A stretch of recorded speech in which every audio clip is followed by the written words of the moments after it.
Halo semua, selamat datang di channel The Eve's Room and welcome to the dark side of this world.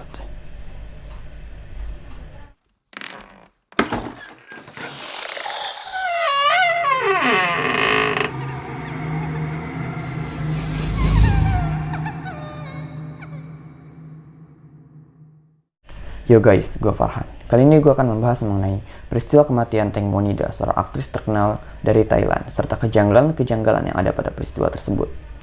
Nah, sebelum kita ke videonya, jangan lupa untuk klik tombol like, comment, and subscribe video ini, dan jangan lupa untuk membunyikan tombol notifikasinya agar kalian dapat notifikasi terbaru dari channel gue. So, keep your attention and enjoy it. Pataratida Pacara Wirapong, atau yang dikenal dengan sebutan Teng Monida, ialah seorang aktris Thailand berkelahiran 13 September 1984 dan sekarang berusia 37 tahun.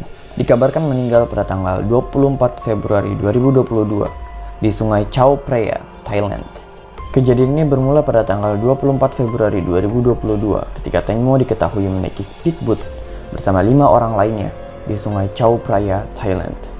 Di antaranya ada Getik yang merupakan manajer Teng Mo, Sen, sahabat Teng Mo, Job, seorang barber yang merupakan temannya Teng Mo juga, Por, seorang pemilik speedboat, dan Robert, seorang pengemudi speedboat. Malam itu, Teng Mo dan 5 orang ini berencana untuk pergi dari Kung Tron Bridge di Bangkok menuju Terama 7 Bridge di Nonthaburi sekitar pukul 10 malam. Teman-teman Teng Mo menceritakan bahwa pada saat itu Teng Mo ingin buang air kecil. Nah, dikarenakan toilet kapal sedang rusak, akhirnya dia pergi ke belakang kapal, lalu duduk di ujung kapal untuk buang air kecil. Teng Mo pada saat itu tidak menggunakan pelampung karena ingin berfoto menggunakan body suitnya. Menurut kesaksian, dikarenakan sang supir tersentak, Teng Mo akhirnya jatuh ke perairan dekat dermaga Pibul Songkram. Adapun menurut kesaksian Sen, sebenarnya saat itu si Teng Mo ini memegang kakinya Sen saat terjatuh. Namun, si Sen ini mengaku bahwa dia sedang melihat layar HP-nya pada saat si sahabatnya ini terjatuh. Meskipun mereka menyadari bahwa Teng Mo terjatuh, mereka tidak langsung meminta bantuan, melainkan mencoba untuk mencari Teng Mo sendiri. Namun setelah mencari dan mereka tidak menemukan, akhirnya mereka mulai berteriak-teriak meminta tolong dan menghubungi tim penyelamat. Tim penyelamat pun tiba sekitar pukul 11.50 malam. Tim penyelamat langsung menyusuri TKP, namun pada saat itu mereka terhambat karena arus sungai sangat kuat dan cahaya sangat minim. Polisi pun mencoba untuk menghubungi 5 orang yang tadinya bersama Teng Mo di speedboat, namun mereka tidak bisa dihubungi. Sambil menunggu update kabar dari tim penyelamat dan 5 orang tadi, polisi pun melanjutkan investigasi dan mencoba untuk menghubungi keluarga dari Teng Mo ini. Hasil dari Teknologi Conservation Division CCH di Singapura, mereka menemukan bahwa pada saat itu Robert mengendarai speedboatnya secara ugal-ugalan. Si Sen pun menceritakan hal yang sama, bahwa pada saat itu Robert kehilangan kendali saat mengendarai si speedboatnya, sehingga mereka pun kehilangan keseimbangan dan Teng Mo akhirnya jatuh ke sungai. Seorang nelayan yang berada di wilayah itu pun mengaku bahwa mereka melihat speedboat yang ditumpangi oleh Teng Mo ini melaju dengan sangat kencang dan berbelok tajam.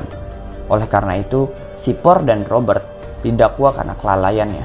Bahkan dikabarkan bahwa saat itu SIM-nya si Robert ini udah kadaluarsa. Setelah dilakukan pencarian selama 38 jam, akhirnya jasad Teng Monida ini ditemukan oleh saudara laki-lakinya yang bernama Dayos Detjok pada Sabtu 26 Februari 2022, sekitar 300 meter dari dermaga Pibul Songkram. Kondisi mayat Teng Monida sangatlah mengenaskan. Wajahnya membiru dengan mata terbelalak dan ditemukan luka yang terbuka sedalam 30 cm pada bagian pahanya yang diduga akibat terkena baling-baling kapal. Hasil otopsi juga menemukan terdapat pasir di dalam paru-parunya Teng Mo. Yang ini berarti si Teng Mo ini masih bernyawa dan bernapas di dasar sungai.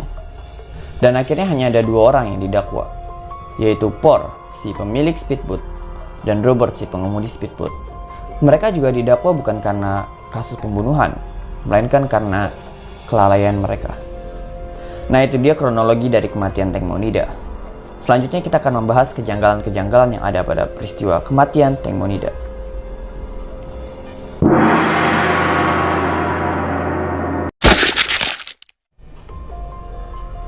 Keanehan pertama.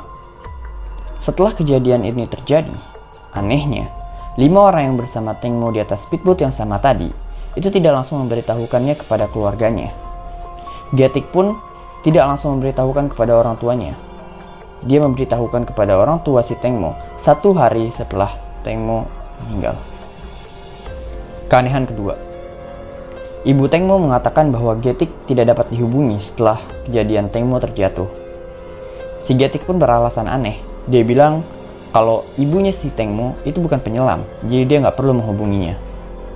Ketiga, penumpang kapal lain mengatakan bahwa Tengmo itu duduk di belakang kapal untuk buang air kecil, karena toilet kapal saat itu sedang rusak. Sang ibu pun meragukan hal ini. Ya aneh aja gitu. Anaknya itu kan selebriti terkenal. Gak mungkin dia buang air kecil sembarangan. Keempat, si ibu Tengmo ini mengatakan bahwa anaknya itu pandai berenang. Banyak netizen juga yang notice kalau foto postingan Tengmo yang sedang berenang itu hilang, beserta dengan dokumen-dokumen yang ada di handphonenya Tengmo, yang saat itu sedang dipegang oleh Getik. Kelima, beberapa pesan yang ada di handphonenya Tengmo itu juga terlihat seperti sudah dihapus. Keenam, dalam video yang beredar, menunjukkan bahwa Tengmo sedang duduk di belakang speedboat, memainkan rambutnya dan sambil meminum wine. Yang menjadi keanehan dalam video itu ialah ada suara pria yang sedang mengatakan, "Bawa temanmu kemari." Ketujuh, ketika dilakukan reka ulang adegan, saat itu penumpang-penumpang speedboat lainnya menunjukkan arah lokasi yang berbeda. Kedelapan, dikatakan bahwa di dalam kapal terdapat 12 pelampung dan perlengkapan peralatan untuk penyelamatan. Namun anehnya, pas si Tengmo ini jatuh, nggak ada tuh yang memberikan pelampung atau alat penyelamatan lain ke Tengmo. Kesembilan, orang-orang yang berada di dalam kapal ditemukan luka cakaran di tubuhnya. Banyak netizen yang menduga bahwa sempat terjadi pertengkaran atau perlawanan sebelum si Tengmo ini jatuh. Kesepuluh, pada saat konferensi pers, si Getik ini mengatakan hal yang sangat mencurigakan. Dia berkata, "Jika temanku meninggal, aku juga akan kehilangan sumber penghasilan. Kamu harus mengerti." Ke-11, si Getik mengatakan bahwa dia itu pulang ke rumah sekitar pukul 3 sampai 4 dini hari. Namun, rekaman CCTV menunjukkan bahwa dia itu pulang ke rumah pukul 1 malam. Ke-12, di hari dia meninggal, Tengmo ini disebut sedang pergi dengan orang-orang yang tidak dikenal bersama si manajer dan si temannya Sen. Ke-13, Sen dicurigai karena dengan santainya bilang kalau saat temannya itu jatuh, temannya ini sempat memegang kakinya dia. Terus dia juga pernah mengaku di salah satu live-nya kalau pada saat itu dia berpikir kalau misalnya temannya itu bakal diselamatkan oleh kapal lain. Ke-14, Ibu Tengmo Nida mengaku bahwa dia melihat video yang memperlihatkan ekspresi anaknya itu sedang tidak bahagia dan terlihat habis menangis. Ke-15, pada saat ingin makan malam, si Tengmo Nida ini berdandan lengkap. Buat apa coba? Mau makan malam berdandan gitu. Ke-16, ditemukan video rekaman yang menunjukkan 5 penumpang speedboat itu berkumpul di suatu pom bensin dan terlihat sedang mendiskusikan sesuatu. Ke-17, pada saat itu si Tengmo Nida ini sedang menggunakan body suit dan akan sangat sulit jika dia ingin buang air kecil. Ke-18, si Tengmo ini nggak ngomong dulu gitu ke supirnya kalau misalnya dia pengen kencing dulu gitu. Ya namanya artis ya kan, masa kagak diturutin. Ke-19, ada video dari seorang ahli kapal bule. Dia menjelaskan kalau kapal ini melaju dengan cepat, maka orang yang jatuh tidak akan terkena baling-baling. Dia akan terbawa arus dan tertinggal oleh kapal yang melaju cepat. Namun beda lagi kalau misalnya kapalnya ini melaju dengan lambat, maka akan besar kemungkinan dia akan terkena baling-baling. Ke-20, ibu dari Tengmo Nida yang selama ini berkoar-koar dan tidak terima dengan kasus pembunuhan anaknya, tiba-tiba memaafkan si Por dan Robert yang didakwa menjadi tersangka dan menerima kompensasi sebesar 30 juta baht atau sekitar 13 miliar rupiah. Oke, itu tadi pembahasan dari gue mengenai kematian dari Tengmo Nida. Gimana menurut kalian? Apa ada yang aneh dari kematian ini atau cuma kematian biasa? Apakah Tengmo Nida ini sebelumnya disiksa atau ditekan, terus dia dibunuh dengan sengaja, Atau emang dia nggak sengaja jatuh, terus akhirnya terkena baling-baling? Tulis di kolom komentar. Oh ya, jika kalian ingin gue membahas mengenai kasus-kasus pembunuhan atau kasus-kasus lainnya, silakan kalian tulis di kolom komentar atau dikirim ke email gue, yaitu theifsroom@gmail.com. Oke, sekian video dari gue. Jangan lupa untuk klik tombol like, comment, and subscribe video ini, dan jangan lupa untuk membunyikan loncengnya agar kalian mendapatkan informasi terbaru dari channel gue. Semoga kalian terhibur. Terakhir dari gue, Farhan, pamit undur diri. See you on the next video.